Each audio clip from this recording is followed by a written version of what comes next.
Go, Ed, go. Right. Hello, my name's Lucy, and this is something that's very hard for me to admit. I'm glad to be able to do it in front of all of you this evening, but I hate everything. Now, before I get into the main part of my talk, I need to explain my slides to you. Unsurprisingly, I hate PowerPoint and being told what to do. So I'm really sorry, Ed, you massively lucked out getting me to do this. So I didn't have the patience to time my words to go with the slides.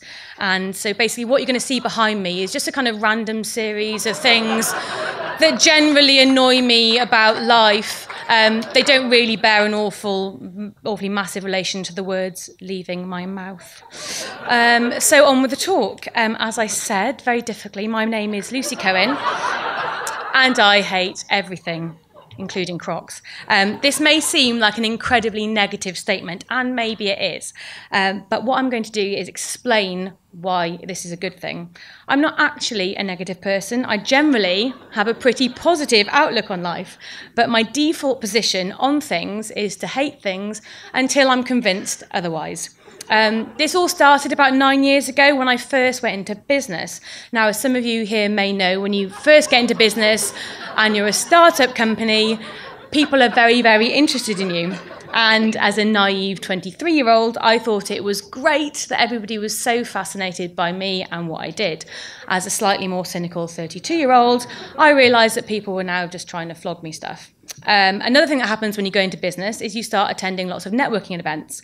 Many of these networking events are filled with what I would call relentlessly positive people. Words you can kind of describe these people: enthusiastic, bubbly, vivacious, vibrant. You might describe them maybe as having a great energy. I'd like to describe them all as irritating. My issue with these people having this kind of Saturday morning kids' TV persona is that it's quite simply not an accurate reflection of who they probably are most of the time in real life. And I categorically refuse to believe that people can be that happy all the time, especially when you run your own business. Now, running your business is great, but it's bloody hard work, and it is most certainly not unicorns and rainbows 90% of the time. So attending these networking events where people were this positive all the time just didn't really sit all that well with me. So I got to thinking, why is it that people feel the need to behave like this? What's the benefit in doing this? Granted, no one wants to sit in a room full of gloomy, crestfallen, woebegone faces, but surely this false positivity is just as bad. All day, every day, on social media, I am bombarded with memes telling me to be positive, and quite frankly, it makes me feel sick. And here's why. If you approach everything in life with the enthusiasm of a Labrador puppy, where have you got to go from there? If you already think things are spectacular, what is there to improve? The fact of the matter is that most things aren't spectacular. Most things are just bordering on the dizzy heights of mediocre. So lower your expectations accordingly. Then, if something turns out to be great, you've got room to emote.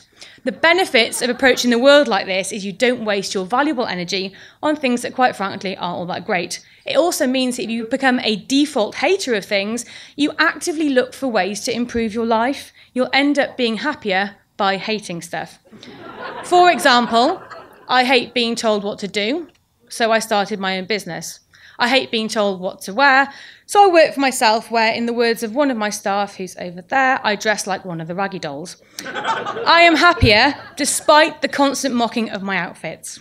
So finally, here is my gift to you all, and I want you all to take this away with you and implement this in your lives. One of the things I hate most in the entire world is small talk. You meet somebody new, you kind of exchange platitudes about the weather. Oh, isn't it cold? Oh, isn't it dark? It's boring. We can do better than this. We've got incredible brains. We can do so much better. So what I'd like to do is exchange this small talk for interesting facts. When you meet somebody new, oh, hi, Mike. Nice to meet you. Did you know that koalas sleep for 22 hours a day? No, I didn't, Lucy. That's fascinating. Did you know that mosquitoes are attracted to people who've just eaten a banana? No, I didn't. It's a much better place.